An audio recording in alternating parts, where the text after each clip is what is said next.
Hey everybody, welcome back to Coffee with Josh. I've got my coffee here. Hope you have yours as well. Let's dive into today's concepts. So today we're going to be talking about one of the 12 core concepts from the National Child Traumatic Stress Network, one of the 12 core concepts of trauma and understanding how trauma impacts children's, families, and communities.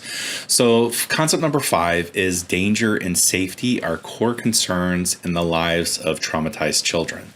So one of the first things that we have to think about and that we learn about in like psychological first aid or mental health first aid is that first you have to establish physical safety and basic needs.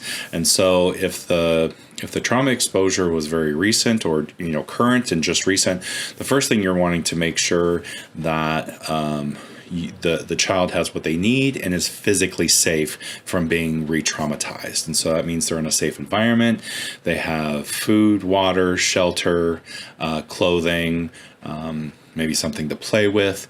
Most of all, if they can be with their family, with their caregivers, that's also an immensely important piece to that sense of safety. The next thing to think about, getting past physical safety is a concept that we talk a lot about here at Chaddock, which is felt safety. So sometimes as adults, we think that once we provide what looks safe and that the environment is safe, that the person then actually feels safe. But we can do all those things. We can do everything right, and yet the person doesn't feel safe. And one of the things that we need to do is thinking about, one is having empathy. What would it be like for me if I was in their shoes? And two, you might actually ask them, we have done all these things to help you be safe, and that the environment is safe. But do you actually feel safe? Are there things that we could do differently? Are there things that we could add? Are there things that we could take away that would lead to that sense of felt safety? One of these, a perfect example to me when I think about the difference between physical safety and felt safety is a number of years ago, I had to go out to the West Coast for a conference.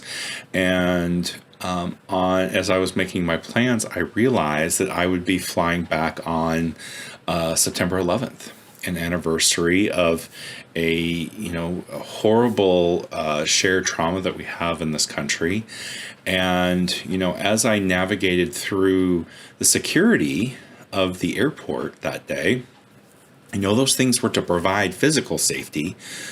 But in some ways, they actually, all of that extra security and protection actually just reminded me and reinforced what happened, and brought out those worries about something happening again.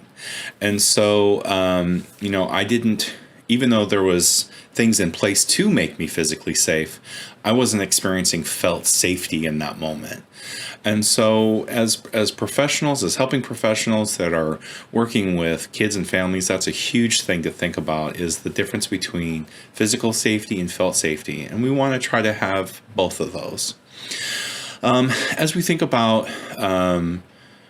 kids and kids' reaction to trauma and how safety plays a role in that, it can be really challenging for kids to distinguish what's safe and what's not safe, which can lead to challenging behaviors of, doing things that put them at further risk for additional trauma exposure versus behaviors that help reinforce resiliency. And so we need to be mindful of, how they're acting, how they're responding, thinking to ourselves, what are the thoughts and feelings underneath the behavior?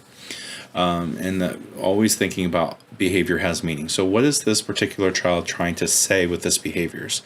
In doing something that potentially could lead to them being re-victimized.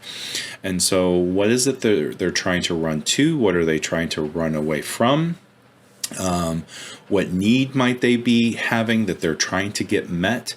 And how do we work with them in being able to get those things taken care of so that they can be more regulated and have a better understanding of how their choices may make things worse or could make things better. But a huge piece of that is our role as either caregivers or helping professionals in helping us taking a moment to take a step back and say, what's underneath the behavior and how might I address that?